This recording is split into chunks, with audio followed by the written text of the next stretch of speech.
आप देख रहे हैं जीपी टॉक स्टूडियो। आज मेरे स्टूडियो में एक बहुत ही हसीना गेस्ट मौजूद है। गेस्ट हसीना हो, औरत हो, खूबसूरत ना हो, ऐसा कैसे हो सकता है जी। तो आज मैं जिक्र कर रही हूँ सुमेरा मलिक की। एंकर हैं, कंटेंट राइटर हैं। आज मेरे स्टूडियो में आई हैं और इनसे करेंगे गपशप और जानेंगे कि इनका मीडिया की तरफ आना कैसे हुआ। जी अस्सलाम वालेकुम। वालेकुम अस्सलाम। सुमेरा कैसी हैं? अल्लाह का शुक्र, ठीक ठाक। आप सुनाएं। अच्छा, मुझे ये बताएं कि आपको जीपी टॉक स्टूडियो में आके कैसा लगा? बहुत अच्छा लगा। आपसे कितना मिलकर अच्छा? बहुत अच्छा लगा। अच्छा, मुझसे मिलकर बहुत अच्छा लगा। अच्छा सुमेरा, मुझे ये बताएं कि मीडिया की तरफ आना कैसे हुआ? मीडिया की तरफ शुरू से एक माइंड में बात थी। मैं कहती थी घर वालों को मैंने मॉडलिंग करनी है, उन्होंने कहा नहीं मॉडलिंग की तरफ तो बिल्कुल भी नहीं जाना। अच्छा, फिर मैंने कहा मैं एक्टिंग कर लूंगी, नहीं एक्टिंग की तरफ भी नहीं जाना। तो फिर मेरे पास एक ही ऑप्शन बच गई थी, एंकरिंग की। तो फिर मैंने कहा अच्छा मैंने एंकर बनना है। उसके लिए मुझे ये नहीं पता था कि कैसे बनना है, क्या करना है, इसके लिए क्या क्या क्या करना चाहिए। तो अल्लाह ताला की तरफ से कुछ प्लान्स होती है इंसान के लिए। अल्लाह ताला खुद ब खुद उसको उन चीजों की तरफ लेके चलता जाता है और इंसान चला जाता है उस रास्ते पे। उसको ये नहीं पता होता कि या वाकई ये मेरी एक मंजिल बन जाएगा। तो पहले जब मैं यूनिवर्सिटी में आई, यूनिवर्सिटी में मैंने एडमिशन लिया एमए इंग्लिश में। मुझे अच्छा नहीं लगा वहाँ पे पढ़ना, और फिर वहां से मैंने स्किप कर दिया, बीएस इंग्लिश में लिया। अच्छा, मुझे ये बताएं, इंग्लिश पसंद नहीं आई या फिर क्लास पसंद नहीं आई? ऐसे ही बस मैंने कहा बोरिंग है, मुझे नहीं पढ़ना लिटरेचर इतना ज्यादा। अच्छा। तो उससे फिर मैं तंग हो गई। फिर एडमिशन नेक्स्ट ईयर एडमिशन हुए तो मैंने बीएस मैथ्स कम्युनिकेशन में एडमिशन ले लिया। अब जैसे ही वहाँ पे एडमिशन लिया तो फिर स्टूडियो, एफएम और वो सारी चीजें थी। अब जैसे देखा मीडिया के लोग बड़े एक्टिव होते हैं, तो मैंने भी एक्टिविटीज में पार्टिसिपेट करना शुरू कर दिया। नाते पढ़नी, एफएम में जाना, डिबेट्स में पार्टिसिपेट करना। तो फिर उससे मेरा और शौक बढ़ा। फिर मेरी डिग्री कंप्लीट हुई तो उसके बाद मैंने स्टार्ट लिया। तब कोविड था। कोविड में फिर इस तरह से कर नहीं सकती थी, सरगोदा से स्टार्ट लिया। फिर उसमें कुछ इश्यूज आए, फिर मैं बैक पे चली गई। मैंने कहा नहीं ओके कर रही हूँ मैं, अब मैं इसको कंटिन्यू नहीं कर सकती। कुछ इश्यूज होती हैं स्टार्ट में, जब हम किसी भी इंडस्ट्री में जाते हैं ना, हम उसके इन्वायरमेंट को समझ नहीं पाते कि हमें इसमें चलना कैसे है। उस वजह से कुछ मेरी प्रॉब्लम्स हुई, कुछ हर्डल्स आई, और फिर मैं किसी से गाइडलाइन भी नहीं ले सकती थी। अच्छा, हर्डल्स कौन कौन से आए? बीइंग अ लेडी, सबसे पहले तो मुझे लोगों की बिहेवियर की समझ नहीं आती थी कि एक बंदा काम की आपसे बात कर रहा है, काम की बात करो ना। अब काम की बात को छोड़कर बाकी सब बातें उससे कर रहे हैं। तो मुझे लगता था कि यार ये क्या लोग हैं, इनसे काम की बात करो, ये आगे से और बातें करते हैं। तो इस तरह के बिहेवियर जो है ना, मुझे स्टार्ट में फेस करना पड़ा। इस वजह से मैं थोड़ी सी डिस्टर्ब भी हुई, हर्ट भी हुई। फिर मैंने कहा यार शायद मुझे लगता है ये मेरी फील्ड नहीं है, मैंने गलत फील्ड चूज कर ली है। फिर मैं टीचिंग की तरफ आ गई, गवर्नमेंट में अप्लाई किया, मेरी जॉब हो गई। फिर जब मैं टीचिंग की तरफ गई तो मैंने कहा यार इसमें भी मजा नहीं आ रहा। इसमें भी मजा नहीं आ रहा। हालांकि मेरे अब्बू जो है ना वो मुझे सपोर्ट कर रहे थे। मैं बेसिकली एक जट फैमिली से हूँ। अच्छा। तो हमारे जट्टों में ये कल्चर नहीं था। इवन कि हमारी जो जट्टों की लड़कियां हैं वो यूनिवर्सिटी में भी नहीं जाती थी। जट्टी जो होती है डाटी बहुत होती है, इस बात में कितनी सच्चाई है? डाटी तो फिर वो होती है ना, डाटा होने की वजह से मुझे बहुत सारी प्रॉब्लम फेस करनी पड़ी। मैं तो किसी की सुनती नहीं थी, हर जगह फिर लड़ाई हो जानी, फिर एक नई जॉब ढूंढनी पड़ती थी। मैंने कहा मैं कितनी जॉब्स ढूंढूंगी, कितनी जगहों पे जाऊंगी। फिर इससे तंग आके मैं टीचिंग की तरफ चली गई। वहां पे भी मजे, मैंने कहा यार ये तो चीज मेरे लिए है नहीं, क्योंकि मैं बीएस जितना भी मेरे 4 साल का कोर्स था उसमें मैंने कुछ ना कुछ करती रहती थी। एक्टिविटीज करनी, डिबेट करनी, नाते पढ़नी, एफएम जाना। तो इस तरह की जो भी एक्टिविटीज होती थी वो करती थी। वो भी चीज बन गई हुई थी, कॉन्फिडेंस भी आ गया हुआ था। अब लेकिन जब आई ना तो प्रैक्टिकली बहुत सारी प्रॉब्लम थी। वो उस हवाले से किसी ने गाइड नहीं किया कि इस तरह से करना चाहिए, क्योंकि फैमिली में भी कोई नहीं था और कोई ऐसा तब दोस्त भी नहीं था। मेंटोर नहीं मिला कोई आपको? अच्छा नहीं, इसलिए मुझे बहुत बड़ी कमी रही है। ओह माय गॉड, मेंटोर नहीं मिला। हाँ, तो ये तब बहुत जरूरी है किसी भी लाइफ में सर्वाइव करने के लिए। मेंटोर के होने का बहुत जरूरी है, इसलिए क्योंकि आपको गाइडलाइन मिल जाती है। फादर मेरा सपोर्ट कर रहे थे। फर्स्ट टाइम जब मैं लाहौर आई तो मैंने अबू को कहा कि मैंने मीडिया को ज्वाइन करना है, मैंने एंकर बनना है। मेरे अबू नहीं, ये तो मुश्किल है, सरगोदा से लाहौर जाओगी, कैसे रहोगी, हम इतनी दूर नहीं भेज सकते। अच्छा, आपका ताल्लुक सरगोदा से है? मेरा ताल्लुक जो है वो सरगोदा से है। अच्छा, ठंड बहुत है, किन्नू वहाँ पे बहुत अच्छे होते हैं। सरगोदा से किन्नू तो आने चाहिए। हाँ, मुझे याद आ गया, सरगोदा में किन्नू बहुत मशहूर है। ये आपके साथ पैनिक हो गए? हाँ पेंडिंग है। प्रोग्राम के दौरान कहा मैंने आने चाहिए अब। नहीं आएंगे, जरूर आएंगे, चाहे इधर से भी आ जाए, लाहौर में किन्नू है ना ना ना मुझे इधर के चाहिए ही नहीं है, मुझे अच्छा। चाहिए सरगोदा के, अच्छा, ओरिजिनल आपको- सरगोदा के। ओरिजिनल, फिर उसके लिए चलती है ना, बाग में चल के खाएंगे। सरगोदा के टोल इंशाल्लाह जी। लगाते हैं। अच्छा मुझे सुमेरा ये बताएं कि करियर को बूस्ट कब मिला? करियर को बूस्ट बस अभी तक स्ट्रगल ही कर रहे हैं, सीखने का जो है वो अमल वो तो जारी रहता है, अभी सीख ही रहे हैं। अब ये है कि थोड़ा सा पैसे आ जाते हैं, अर्निंग हो जाती है, तो थोड़े सी अपने ऊपर हम रिलाई कर सकते हैं, अच्छा मतलब कि स्टेबल हो गई हैं स्टेबल थोड़ा। हो गए हैं थोड़े से। ओके। अच्छा मुझे अब ये बताएं कि फ्यूचर प्लानिंग क्या है? फ्यूचर में एंकर ही बनना है। नहीं एंकर तो आप प्रोग्राम्स कर रही हैं माशाल्लाह, लेकिन मैंने बहुत देखा है। अच्छा नेशनल लेवल की। ओके ठीक है। आप प्रोग्राम्स भी कर रही हैं और होस्टिंग भी करती हैं, इसके अलावा कंटेंट Voice राइटर over भी भी हैं, कर रही हैं। वॉइस ओवर भी करती हैं। तो मैं ये पूछना चाहूंगी सबसे ज्यादा किस चीज में मजा आता है? शूट करने में मजा आता है, प्रोग्राम करने में मजा आता है, या कंटेंट राइटिंग में मजा आता है? मुझे सबसे ज्यादा प्रोग्राम करने में मजा आता है। प्रोग्राम करने में मजा आता है, ठीक है। किस टाइप का प्रोग्राम करती है? सियासी करती हैं, हर चुपचाप तरह करती के, हैं? जिस तरह का भी टॉपिक चल रहा हो, ट्रेंडिंग टॉपिक में करती हूँ। अच्छा ट्रेंडिंग टॉपिक करती हैं, ठीक है। मजा सबसे ज्यादा कौन सा ऐसा प्रोग्राम जो व्यूअर से शेयर करना चाहें जिसपे आपने बहुत ज्यादा एंजॉय किया हो? मुझे लोगों से जब ओपिनियन पूछती हूँ ना, किसी भी बाजार के अंदर मैं जब जाती हूँ तो मैं अभी हुकूमत के हवाले से जो चीजें चल रही हैं, जो लोगों की इतनी जिंदगी टफ हुई है ना, वो अच्छा भी लगता है लोगों से मतलब जब जाते हैं पता भी चलता है कि क्या क्या चीजें चल रही हैं, लोग किस तरह की चीजें फेस भी कर रहे हैं, और फिर दुख भी बहुत ज्यादा होता है। मैं रिसेंटली इजरे में गई, यहाँ पे मैंने एक सर्वे करना था, तो मैंने लोगों से पूछा कि अब नई हुकूमत आई है, चीजें चेंज हुई होंगी, आप लोगों की जिंदगी में क्या तब्दीली आई है। लिटरली वो एक बंदा था, उससे मैंने पूछा, उसकी ये जानेमाजी और शीट इस तरह की चीजें बनाता था, उसका काम था, वो मेरे सामने रो पड़ा। हाँ इमोशनल जब इस कहते तरह हैं का कि होता है ना। मतलब गुर्बत इतनी ज्यादा है कि ना रिश्ते रहे, ना घर में सुकून रहा। अल्लाह। यहाँ पे मैं लिटरली उसकी आंखों में आंसू थे। कहता है कि सुबह से इधर आए हुए हैं और बैठे हैं, आते हैं और चले जाते हैं, कुछ भी नहीं होता, खर्चे भी बहुत ज्यादा हैं। तो कहती मेरी बेटी ने मैं कुछ कहा मुझसे लेके आने को, तो मैंने कहा बेटा मेरे पास पैसे नहीं है। कहते आप मेरे अब्बू ही नहीं है। और ये बहुत बड़ी बात है। तौबा। अपने वालिद को वो कह रही है उसके पास पैसे नहीं है, वो इतनी मुश्किल हालात में है, और वो कह रही है कि आप मेरे अब्बू नहीं है। बाप बेटी के एक बहुत बड़ा रिश्ता होता है, बहुत ज्यादा, और बेटियां तो बाप के करीब भी बहुत ज्यादा होती है, बहुत ज्यादा होती है, अटैचमेंट ज्यादा होती है। उसने कहीं से वो चीजें देखी और उसने अब्बू से फरमाइश की, अब्बू ला नहीं सकते थे, अब्बू के साथ और भी बहुत सारी चीजें चल रही थी, तो वो बहुत उस दिन वो हर्ट थे, बहुत डिस्टर्ब थे। तो वो वाली चीज जो है ना, वो मेरे दिल से निकलती नहीं कि यार लोग हाँ क्या बाज है? दफा हो जाता है कि कुछ ऐसे इमोशनल लोग कर देते हैं, या हालात कुछ ऐसे होते हैं कि इंसान कंट्रोल नहीं कर सकता, और जब इंसान अपने बेड पे जाता है ना, वो चीजें रिपीट होना शुरू हो जाती है कि यार इतना कुछ हो रहा है और हम कहाँ पे हैं, लोग कहाँ पे सरवाइव कर रहे हैं, तो मुश्किल होती है। अच्छा सुमेरा यहाँ पे पूछना चाहूंगी कि आपने कहा कि आप नात भी पढ़ती हैं, मैं चाहूंगी कि आप हमें कुछ सुनाएंगी। ना सुनाऊं? हाँ जी। एक जो यूनिवर्सिटी में मैं पढ़ती थी, और उसके लिए मैंने जब पढ़ी तो मेरे जो डीन थे उन्होंने स्पेशल आके मेरे सर पे हाथ रखा, और मुझे उस दिन बहुत खुशी हुई। तब मैं फर्स्ट सेमेस्टर में थी। अच्छा। और हमारा एक प्रोग्राम सेमिनार हो रहा था, और तब वो इतना कॉन्फिडेंस भी नहीं ना होता, तब आपको बंदे को इस तरह से कोई आके बड़ा करेज कर रहा होता है, तो आपको बड़ी खुशी होती है। हाँ, उससे आपका दिल करता है कि मुझे यूनिवर्सिटी में अभी फर्स्ट सेमेस्टर में हो तो आपके लिए और बन जाता और है भी कि इस तरह का वो बन जाता है, कॉन्फिडेंस बहुत जरूरी है, बहुत जरूरी होती है। हमारे यहाँ लोगों का सबसे बड़ा, सॉरी मैं आपने मुझे फरमाइश की है, वो फरमाइश जरूर पूरी करूंगी, लेकिन लोग जो है ना यहाँ पे अच्छी चीजों को करेज नहीं करते, लोग बहुत डिस्करेज नहीं करते, और अगर जो इंसान के अंदर हौसला होता है उसको भी पस्त करने की कोशिश करते हैं कि किसी तरीके से ये टूट जाए।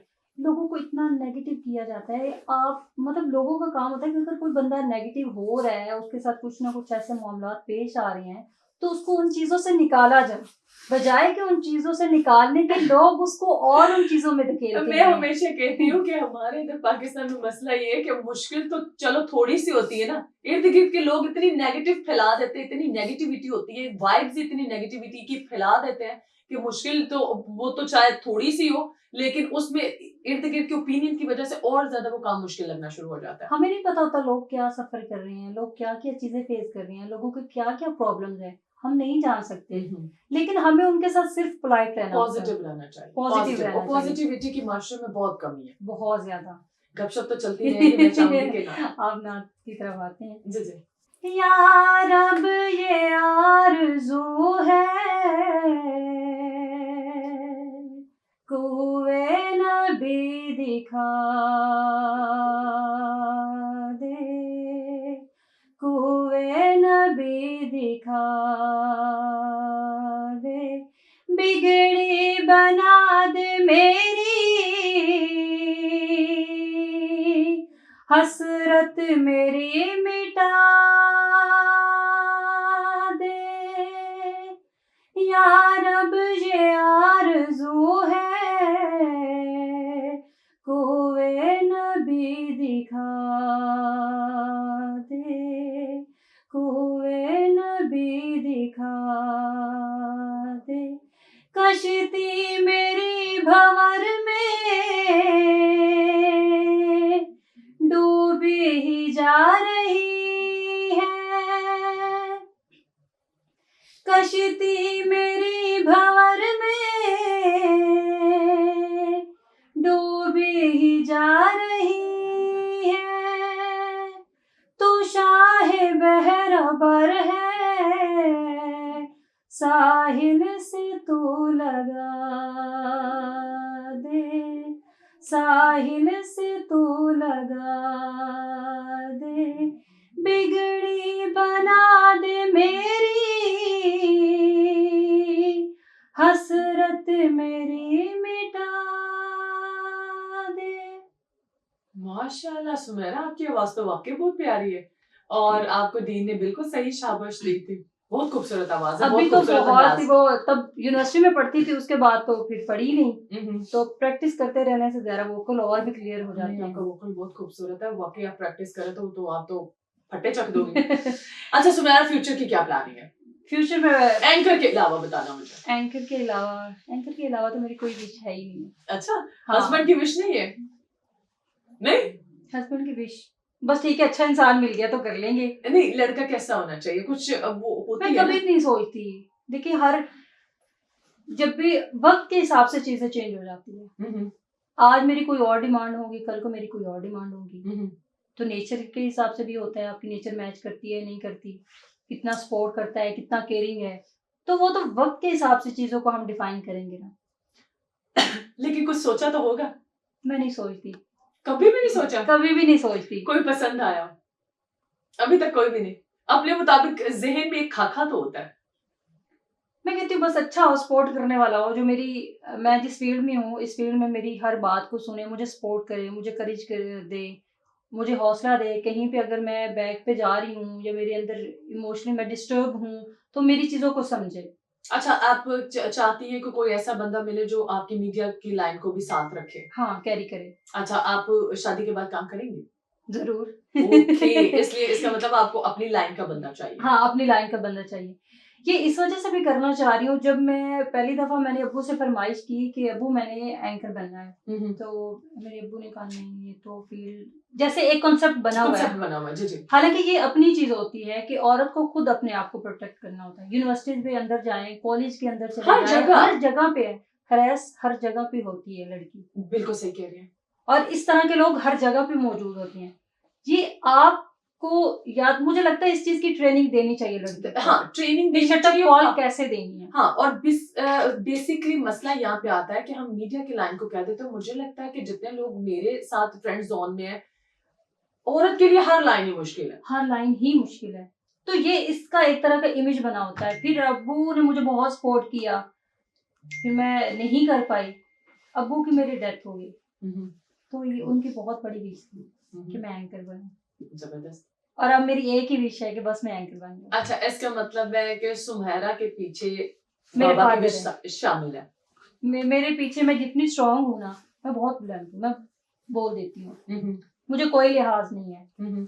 मुझे कमाना है, मुझे अर्न करना है, मुझे फेम लेनी है, मुझे अच्छी एंकर बनना है, तो मुझे अपनी मेहनत से हासिल करना है। मुझे किसी और रास्ते की तरफ नहीं जाना। सुमेरा को अपने ऊपर कितना यकीन है? बहुत ज्यादा। अपनी काबिलियत पर कि अपने ब्लंट होने पर? दोनों पे। दोनों पे। अच्छा, मैंने स्टार्ट में आपने जिक्र किया कि आपकी कास्ट जट है, जट डाढ़े होते हैं, और अक्सर आपने ये भी बताया कि जट की फैमिली में इतनी तालीम नहीं होती, खासतौर पर लड़कियों में नहीं होती। ठीक है, तो आपने जब अपने करियर का स्टार्ट किया और स्टडी की तरफ आना शुरू किया तो फैमिली में कुछ प्रॉब्लम हुई या डिस्टर्बेंस हुई?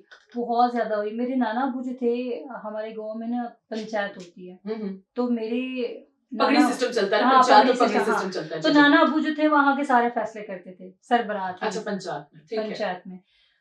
तो अब्बू ने कहा कि बेटे को यूनिवर्सिटी भेजना है। अब मेरे अबू आर्मी में थे और उनका इस तरह का इन्वायरमेंट था, बाकी मेरी फैमिली का था नहीं। तो अबू कहते हैं मैंने अपनी बेटी को पढ़ाना है। मैंने कहा मैंने भी पढ़ना है, मैंने यूनिवर्सिटी जाना है। तो मेरे मामू और नाना लोग कहते हैं वो सारे लड़के लड़कियां इकट्ठे होते हैं, ये यूनिवर्सिटी में जाके पढ़ेगी, हमारी तो फैमिली में बस हम मैट्रिक करवा के FA करवा के लड़कियों को घर बिठा देते हैं, हम तो बाहर कमाने नहीं भेजते, हम खुद कमा के लाते हैं। मतलब उनके लिए एक गाली है कि खुद कमाए, खुद कमाए। तो इंडिपेंडेंट होना अच्छा नहीं समझते वो, अच्छा नहीं समझते। उनको लगता है कि लड़कियां घर में सेफ होती हैं, उनको ये लगता है। हालांकि ऐसा नहीं है, लड़की हर जगह सेफ है अगर उसको ट्रेन किया जाए। That's good. ये आपने बहुत पते की बात की, आप दोबारा रिपीट करें। लड़की हर जगह सेफ है अगर उसको ट्रेन किया जाए, उसको करेज किया जाए, बिल्कुल उसको बताया जाए कि आपने कैसे शटअप कॉल देनी है, आपने कैसे सरवाइव करना है। मुश्किल हालात होते हैं तो घर वाले उसको बताए कि हम आपके साथ खड़े हैं, सपोर्ट करते हैं, बड़ी से बड़ी बात हो जाए हम आपके साथ खड़े हैं। अच्छा, तब उन्होंने फिर किया। मेरे नाना अबू जो है मेरी अम्मी से 6 माह उन्होंने बात नहीं की थी, सिर्फ यूनिवर्सिटी की वजह से। सिर्फ यूनिवर्सिटी की वजह से। Oh my God.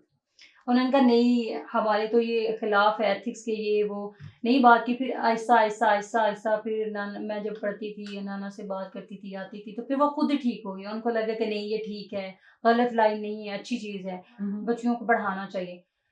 और सबसे बड़ी बात जो आज भी मेरे दिल को लगती है, मेरे अब्बू जब आए यूनिवर्सिटी में, तो पंजाब यूनिवर्सिटी का मेरे अब्बू माहौल देखते थे, इधर भी उनकी पोस्टिंग होती रहती थी लाहौर में, तो मेरे अब्बू ये चीजें देखते थे। जब यूनिवर्सिटी में अब्बू मुझे छोड़ने गए ना फर्स्ट डे हॉस्टल में, अब असल में मैं सरगोदा से बेसिकली नहीं हूँ, मेरा जो डिस्ट्रिक्ट है वो सरगोदा है। अच्छा। लेकिन एरिया और है गाँव, मैं ठीक बेसिकली गाँव से बिलोंग करती हूँ। ठीक है। तो जब अब्बू मुझे छोड़ने हैं ना, अब्बू ने देखा लड़के लड़कियां इकट्ठी बैठी हैं, बातें शातें कर रही हैं, गप्पे लगा रही हैं, स्टडी कर रहे हैं, तो अब्बू ने कहा कि एक मेरी बात याद रखना, यहाँ पे लड़के लड़कियां इकट्ठी होती हैं, बहुत ज्यादा मसले भी आते हैं, बहुत ज्यादा इश्यूज भी होती हैं, आपने कोई भी बात मुझसे छुपानी नहीं है, कितनी भी बुरी बात हो, कितनी भी गलत बात हो, आपने मुझसे बात छुपानी नहीं। उस चीज ने मुझे इतना करेज किया कि मैं इन चीजों की तरफ गई नहीं थी। आपने कहा मेरा मुस्तकबिल बन गया। मेरा मुस्तकबिल बन गया। तो फिर मुझे ये कॉन्फिडेंस होता था कि कोई मुझे लड़का छेड़ता था ना, मैं कहती थी इधर आओ तो मैं बताऊं तुमने मुझे छेड़ा कैसा, तुम्हारी जरूरत कैसी हुई। मैं इतनी ब्लंट हो गई थी अपने अब्बू की उस एक बात की वजह से।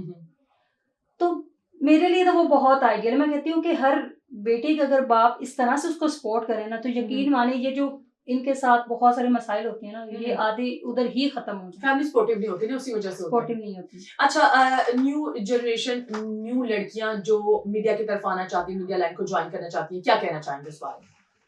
उनको क्या सजेस्ट करेंगे? डिग्री ले ले प्लीज। डिग्री की अशद जरूरत है। डिग्री लेके आए, ठीक है।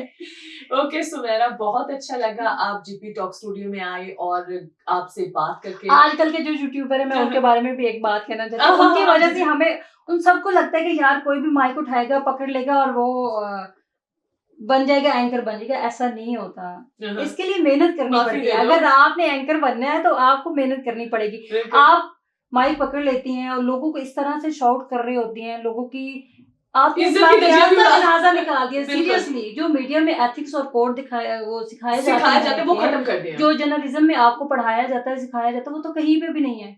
आपने बेड़ा गर्क कर दिया, बेड़ा गर्क कर दिया है। और उन ऐसे लोगों की वजह से बड़े बड़े चैनल्स के अंदर मैं बात नहीं करती।